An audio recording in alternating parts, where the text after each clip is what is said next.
اعوذ باللہ من الشیطان الرجیم، بسم اللہ الرحمن الرحیم۔ اللہم صلی علی سیدنا محمد معدن الجود والکرم وآلہ وسلم۔ سامعین و ناظرین اکرام، السلام علیکم ورحمۃ اللہ وبرکاتہ۔ آج کا ہمارا موضوع یہ ہے کہ مقام احسان، یعنی اس کی تفصیل۔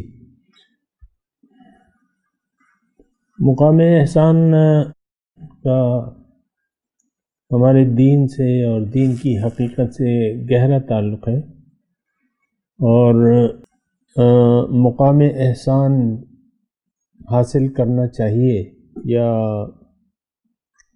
اس کے لیے کوشش کرنی چاہیے۔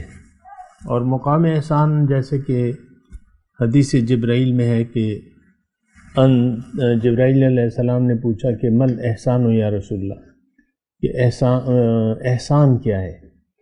تو حضور صلی اللہ علیہ وسلم نے جواب دیا کہ ان تعبد ربک کأنک تراہ، گویا کہ آپ دیکھ رہے ہیں اللہ تعالیٰ کو، اور یعنی مقام احسان یہ ہے، گویا کہ آپ دیکھ رہے ہیں اللہ تعالیٰ کو۔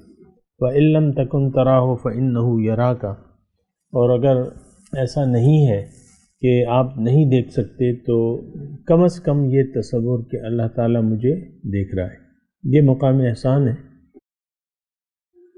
اور یہ درجہ بدرجہ انسان کو حاصل ہوتا ہے، یعنی ایک دم یہ نہیں ہوتا، درجہ بدرجہ، یعنی درجات میں ہم بزرگوں کے درجات میں بلندی کی دعا مانگتے ہیں نا، ان کے درجے بلند کریے وہ، تو یہ درجہ ہے ایک، تو اس میں درجہ بتدریج آہستہ آہستہ انسان کو یہ حاصل ہوتا ہے، لیکن ان کو حاصل نہیں ہو سکتا جو اس کے لیے اس کے طالب نہیں ہے، نمبر ایک۔ اور ان کو بھی یہ منزل نہیں حاصل ہو سکتی جنہوں نے دین اسلام کو ایک کھلونا سمجھ لیا، ایک مذاق بنا لیا دین اسلام سے۔ عام طور پہ یعنی لوگ نہ تو اس مقام کی تمنا کرتے ہیں نہ کوشش کرتے ہیں۔ تو اس میں مطلب یہ ہے کہ اس کی تفصیل یہ ہے کہ یہ دین اسلام کا ایک اہم رکن ہے کہ آپ نے مقام احسان کو حاصل کرنا ہے، اور میں نے آپ کو کہا کہ یہ آہستہ آہستہ آپ حاصل کر سکتے ہیں۔ اور سب سے پہلے تو یہ ہے کہ یعنی آپ نے اسلام قبول کرنا ہے۔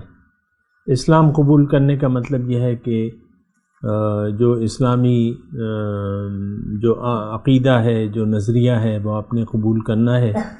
اور اسلامی عقیدہ اور نظریہ کیا ہے کہ آپ نے زندگی بامقصد گزارنی ہے، بے مقصد نہیں گزارنی۔ عام طور پہ تو آپ دیکھیں کہ ہماری زندگی کا کوئی خاص مقصد نہیں ہے، اور اگر ہے تو ظاہر دنیا ہے۔ بچہ اگر ہمارا ہوتا ہے تو ہم اس کے ظاہری کے متعلق سوچتے رہتے ہیں، ظاہر، اور ظاہر ہی کی پلاننگ کرتے رہتے ہیں اپنے بچوں کی بھی، کہ یہ ایسا ہوگا، اس کو ہم پڑھائیں گے اور اس کو لکھائیں گے اور یہ کریں گے وہ کریں گے۔ تو پھر یہ ہے کہ جب پڑھ لکھ جاتا ہے تو بچہ اگر لڑکا ہے تو اس کی نوکری یا کاروبار کا سوچا جاتا ہے، اس کے بعد اس کی شادی کا سوچا جاتا ہے، شادی کے بعد بچے نہیں آ رہے تو بچوں کا سوچا جاتا ہے کہ بھئی بچے کیا وجہ ہے، بچے نہیں ہو رہے۔ اسی میں جو ہے وہ زندگی گزرتی رہتی ہے، یہاں تک کہ انسان کے بالوں میں سفیدی لگ جاتی ہے، یہاں تک کہ وہ بوڑھا ہو کے مر جاتا ہے۔ تو یہ ایک بڑی خطرناک صورتحال ہے، اور اس میں ہم گرفتار ہیں، یعنی ظاہر کو ہم نے کامیابی یا ناکامی کا ایک ذریعہ بنا لیا ہے، اور ظاہر ہی کے لیے انسان سوچ رہا ہے۔ آج کا انسان ظاہر پرست ہے، میٹیریلسٹ ہے، ظاہر ہی کے متعلق یہ سوچ رہا ہے، اور اس کو باطن کی یا آخرت کی کوئی فکر نہیں ہے۔ تو یہ مطلب یہ طرز، یہ سوچ کا یہ انداز تباہ کن ہے، یہ بات ذرا نوٹ کر لیں۔ یعنی اگر ہمارا سوچ کا یہ انداز رہا تو یقیناً پھر یہ ہے کہ ہم نقصان میں رہیں گے۔ زندگی کو بے مقصد گزارنے والا، یعنی حقیقی اگر اللہ کو آپ منزل نہیں بناتے اور اللہ کے لیے زندگی خاص نہیں کرتے تو آپ نقصان میں رہیں گے، دنیا کے بھی اور آخرت کے بھی، یہ بات ذرا نوٹ کر لیں۔ ہم سمجھتے ہیں عام طور پہ کہ اللہ کو اگر اسلام کو دین کو اگر ہم نے اہمیت نہ دی تو کم از کم ہماری یہ شیطانی سوچ ہے، کم از کم یہ دنیا ہماری اچھی گزر جائے گی۔ ایک عام سوچ ہے کہ اگر آپ پابندی دین کی نہیں قبول کرتے، اللہ کی غلامی نہیں اختیار کرتے، رسول کا خیال نہیں رکھتے، تو ہم سوچتے ہیں کہ ہماری زندگی آزاد گزرے گی اور اچھی گزر جائے گی۔ یہ ایک شیطانی سوچ ہے۔ آپ کی زندگی بد سے بدتر ہوتی چلی جائے گی۔ یہ اللہ تعالیٰ، یہ قدرتی یعنی بات یہ ہے کہ یہ قدرتی فعل ہے۔ اسلام جو ہے وہ آپ کو سکون دیتا ہے، آپ کی زندگی میں اطمینان لاتا ہے، اور اسلام کی وجہ سے انسان اپنی معراج تک پہنچ سکتا ہے۔ بہرحال ہم مقام احسان کی بات کر رہے ہیں۔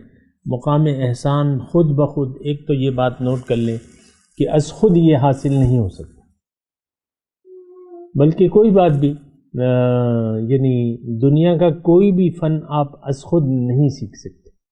موٹر میکینک ہے، موٹر سائیکل کا میکینک ہے، یقیناً یہ ہم کہہ نہیں سکتے کہ یہ استاد ہے موٹر سائیکل کا اور اس نے کہیں شاگردی نہیں کی، تصور بھی نہیں کر سکتے۔ یا ایک باورچی ہے، اس نے کہیں کسی ماسٹر کے ساتھ کام نہیں کیا، یہ ہم سوچ بھی نہیں سکتے۔ ہم مطلب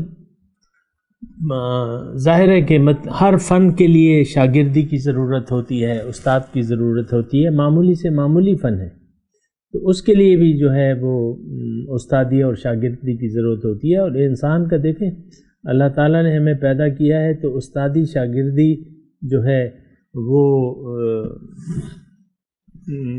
اللہ تعالیٰ نے ہمارے لیے راستہ یہ بتایا، دنیا کا بھی اور آخرت کا بھی۔ استادی شاگردی، پہلا انسان جو ہے وہ پہلا استاد تھا، پہلا انسان پہلا استاد تھا، اس کے پھر ان کے پھر شاگرد تھے، جو اولاد تھی ان کی شاگرد تھی، وہ ان کی رہنمائی کرتے تھے۔ اور اسی طرح آپ دیکھیں کہ 1,24,000 لوگ جو ہیں اللہ تعالیٰ نے ان کو استاد کا درجہ دے کے دنیا میں بھجوایا ہے، کم و بیش۔ تو ایک تو یہ بات ذہن سے نکال دیں، ہمارے ذہن میں شیطان نے یہ خیال ڈالا ہے کہ تم کتاب پڑھ کے مکمل دین پر عمل کر سکتے ہو یا دین کے فوائد حاصل کر سکتے ہو۔ یہ ایک شیطانی خیال ہے۔ اکثر لوگ دلیل کہ بھئی ہمیں تو کسی استاد کی ضرورت ہی نہیں ہے، قرآن موجود ہے، حدیث موجود ہے، ہمیں کسی استاد کی ضرورت ہے۔ لیکن اگر وہی شخص ڈاکٹر ہے جو یہ بات کہتا ہے، اگر ڈاکٹر ہے وہ مثال کے طور تو اس کو آپ کہیں کہ تم نے یہ ڈاکٹری کتابوں سے سیکھی ہے کہ استادوں سے سیکھی ہے، پوچھیں ذرا۔ تو یہ مطلب ایک شیطانی ہے۔ دوسری اصل میں بات یہ ہے، اصل میں بات یہ ہے کہ ہم اللہ کے حکم کے سامنے سر جھکانا نہیں چاہتے۔ آخرت کی کامیابی ہماری یعنی مد نظر نہیں ہے، اور اللہ کی غلامی ہم اختیار نہیں کرنا چاہتے۔ دراصل بات یہ ہے، پھر انسان ہیلے بہانے ڈھونڈتا رہتا ہے، بس ہیلے بہانے بناتا رہتا ہے۔ ہمیں تو کسی استاد کی ضرورت نہیں ہے، نہ کسی مرشد کی ضرورت ہے، اور ہمارا عمل پکار پکار کے کہتا ہے کہ ہمیں کسی پیغمبر کی بھی ضرورت نہیں ہے، پھر ہمارا عمل پکار پکار کے کہتا ہے ہمیں اللہ کی بھی ضرورت نہیں ہے۔